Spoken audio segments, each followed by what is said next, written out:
How does a human body defy the laws of decay for 30 centuries? Behind the golden masks and the silent tombs lies a disturbing chemical protocol that modern science is only just beginning to grasp. From boiling resins to the secret salt of the gods, this is the step-by-step manual of the most complex transformation in human history: mummification. The ancient Egyptians were not obsessed with death. They were in love with life, so much so they refused to let it end. Herodotus, the Greek historian who witnessed these rites in the 5th century BCE, described mummification as a sacred art governed by inflexible laws. The goal? To transform the body into an eternal house for the soul. Without a preserved vessel, the spirit would vanish into nothingness. This is where the most sophisticated chemical process in history begins. The journey begins in the Pernefer, or the House of Purification. According to the ritual of embalming papyrus housed in the Louvre, the deceased is first purified with sacred Nile water and palm wine. This wine, infused with herbs, wasn't for ritual alone. Its high alcohol content served as a potent antiseptic, killing the initial bacteria and beginning the sterilization of the flesh. Herodotus records one of the most unsettling steps: the extraction of the brain.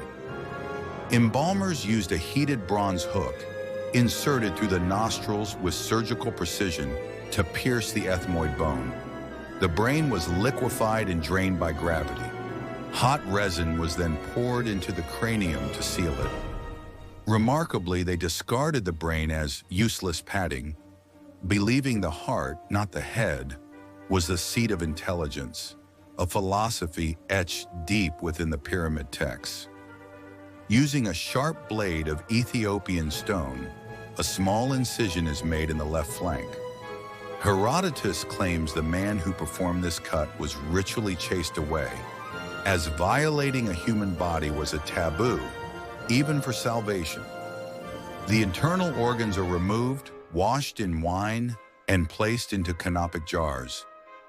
Each jar lid represents one of the 4 sons of Horus, yet the heart remains. Why? Because according to spell 125 of the Book of the Dead, the heart must be weighed against the feather of truth in the halls of Maat. Now we reach the scientific core: natron salt. Modern chemical analysis of 18th dynasty mummies confirms the use of a natural blend of sodium carbonate and sodium bicarbonate. The body is buried in this salt for exactly 40 days, a number mirrored in the myth of Osiris. Chemically, natron acts as a desiccant, absorbing every molecule of water from the cells, halting decay and turning the body into a durable, leathery parchment. Dehydration leaves the body skeletal. Here the restorers step in. Cavities are packed with linen soaked in pitch and cedar oil to restore a lifelike shape. As detailed in the Block 3 papyrus, the skin is then massaged with 7 sacred oils, including frankincense and pine resin. This was not just for scent. These oils acted as a barrier against moisture and insects for millennia. The final stage takes 15 days of meticulous wrapping.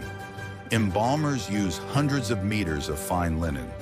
Between each layer, amulets are placed: the Jed pillar for stability and the Isis knot for protection.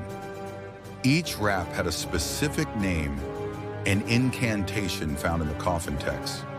This complex engineering is why these bodies survived the humidity of the Nile for thousands of years. When you look at the face of a mummy today, you aren't looking at a corpse. You are looking at the triumph of science and faith over mortality.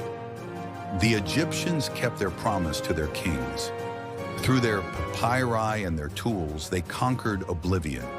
They did not just die, they waited.